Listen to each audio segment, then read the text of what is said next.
Thank you kindly. Here's a question that has haunted game designers for decades. Why is it so damn hard to make being good feel good? Think about it. In most games, the villain gets the cool powers, the flashy moves, the immediate gratification. The hero? They get moral satisfaction, maybe a pat on the head, perhaps a slightly different ending cutscene if they're lucky. It's no wonder that when given the choice between righteous and raw power, many players instinctively reach for the dark side. But then something magical happened. Games like Red Dead Redemption 2, infamous Second Son, and Dishonored cracked the code. They figured out how to make virtue not just morally satisfying, but genuinely mechanically rewarding. They solved one of interactive entertainment's greatest design challenges, making goodness feel as powerful as it should. Today, we're diving deep into the psychology and design philosophy behind positive reinforcement and moral choice systems. This isn't just about giving players a cookie for good behavior. It's about understanding fundamental human psychology and crafting elegant solutions that make heroism feel heroic. Before we explore specific games, let's understand what we're really dealing with: the brain science of reward and motivation.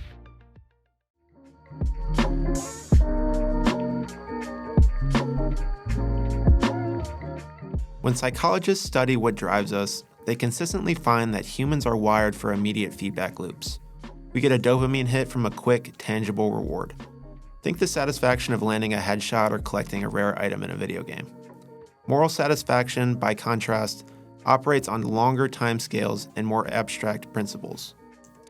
This creates a gap between the immediate pleasure of transgression and the delayed satisfaction of righteousness.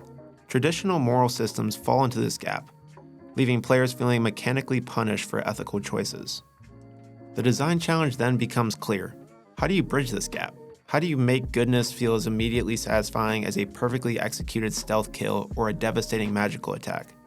The answer lies in understanding three key psychological principles that drive human behavior. First, there's intrinsic motivation. People are most satisfied when they feel autonomous, competent, and connected to something meaningful. Good moral systems tap into these deep-seated needs rather than just offering external rewards. Second, positive reinforcement loops that provide immediate, varied, and meaningful rewards create stronger behavioral patterns than punishment-based systems ever could. Finally, identity alignment becomes crucial. When game mechanics align with our self-concept as good people, the rewards feel more authentic and lasting. The games we're going to discuss today didn't just stumble upon solutions. They engineered experiences that hack our reward systems in the service of virtue, creating digital worlds where doing the right thing feels irresistibly powerful.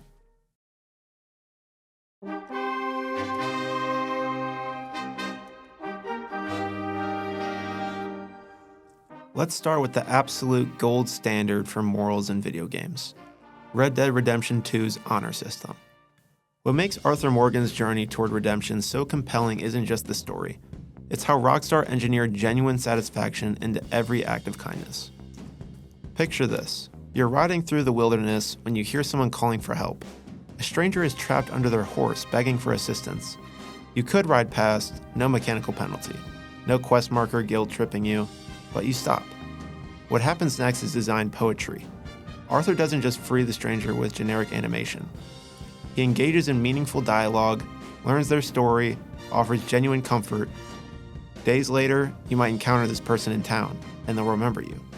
They'll offer you a discount at their store, share information about hidden treasures, or simply greet you with warmth that feels earned.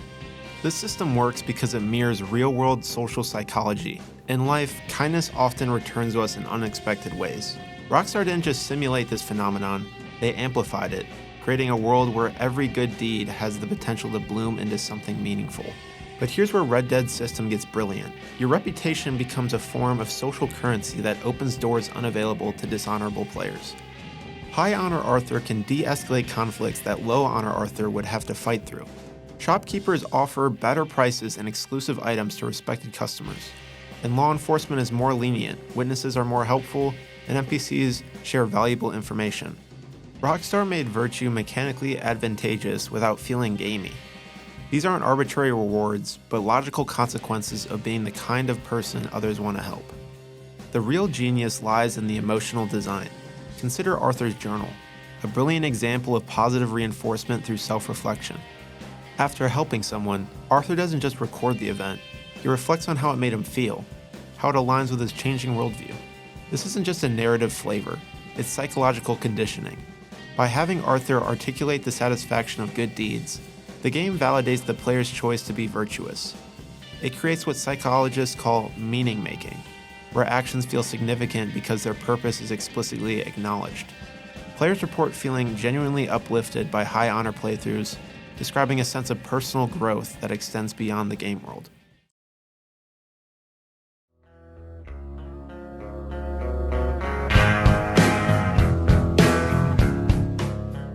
Where Red Dead Redemption 2 makes virtue feel authentic, Infamous Second Son tackles a different challenge, making goodness feel powerful. This is harder than it sounds. How do you make restraint feel as satisfying as unleashing devastation? Superhero stories often struggle with this dilemma. Unlimited power combined with moral restraint can feel underwhelming, like playing with safety scissors when you want a chainsaw. Sucker Punch's solution was radical. They redefined what power means. Instead of making a good power feel weak, they made them more sophisticated. Evil Delsin gets destructive area of effect abilities that obliterate everything in sight. Satisfying? Absolutely. But good Delsin gets something arguably more impressive: surgical precision. His good karma abilities allow for perfect subdual, knocking out enemies without killing them, restraining suspects without collateral damage, moving through crowds without causing panic. The game frames this not as limitation but as mastery. By making good powers more technically demanding, the game makes virtuous players feel more competent, tapping into our intrinsic need for mastery. When you perfectly subdue a group of enemies without harming a single bystander, you don't feel restricted, you feel like a hero. Infamous's visual design brilliantly reinforces positive behavior through aesthetic rewards. Good powers shine with clean blues and whites, smooth particle effects, and harmonious sound design. Evil powers clash with harsh reds and blacks, jagged effects, and disoriented audio. This isn't just pretty, it's psychological conditioning. The game literally makes virtue look and sound more appealing. When good Delsin uses his powers, everything feels clean and controlled. When evil Delsin acts, it feels chaotic and ugly. Even Seattle itself becomes more beautiful as you make good choices. Graffiti becomes more artistic, NPCs seem happier, even the lighting shifts towards warmer tones. The world rewards your virtue by becoming a more pleasant place to exist. Perhaps most cleverly, Second Son engineered social approval into its core mechanics. Good Delsin draws cheering crowds who want selfies and express genuine interest. Evil Delsin causes people to flee in terror. The game gives you immediate social feedback that mirrors real-world psychology. We're social creatures who crave approval and belonging. In-game news frames good Delsin as a hero protecting the city, while evil Delsin is portrayed as a terrorist threat. This meta-commentary makes players feel seen and validated for their choices.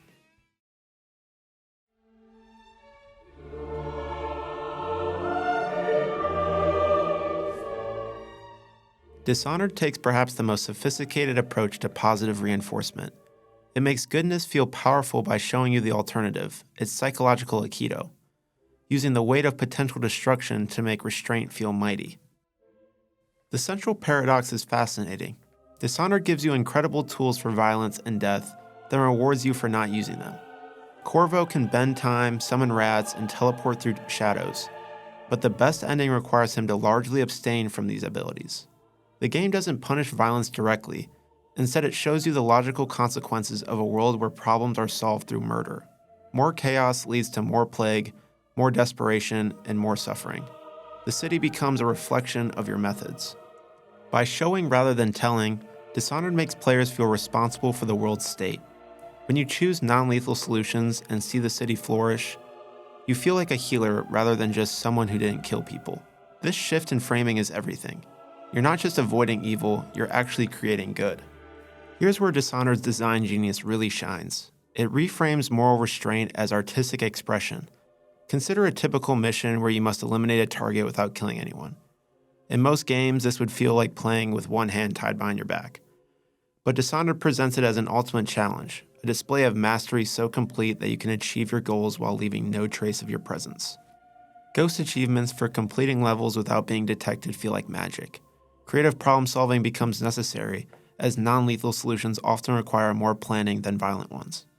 The environmental storytelling shifts dramatically. The world tells a different story when you're invisible versus when you're a force of nature. By framing restraint as mastery rather than limitation, Dishonored makes players feel more skilled for choosing difficult paths rather than just the moral one. Perhaps most brilliantly, Dishonored shows you the positive consequences of mercy in ways that feel organic and meaningful. The game doesn't just tell you that mercy is good, it shows you a world where kindness creates cascading positive changes. You become not just the protagonist, but a force for healing in a broken world.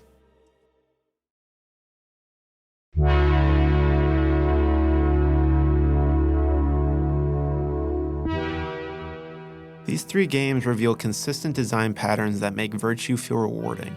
The first pattern involves layering multiple reward timescales. Traditional moral systems make you wait for satisfaction, while immediate pleasures provide instant gratification.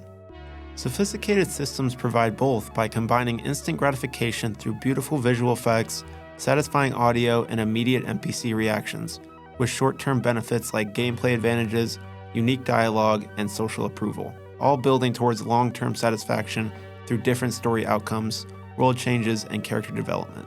You don't have to choose between immediate and delayed gratification when the system is designed thoroughly. Instead, successful systems present ethical behavior as demonstration of superior skill and control. They make good choices technically more challenging, frame restraint as precision rather than weakness, and reward players for finding creative, non-violent solutions. Players feel more satisfied when virtue requires and demonstrates competence rather than just moral fiber. The third pattern integrates social psychology into the design.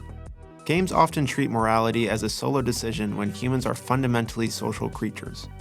The solution involves engineering social feedback into moral choices where NPCs remember and react to your reputation, communities change based on your actions, and other characters model the behavior you want to encourage.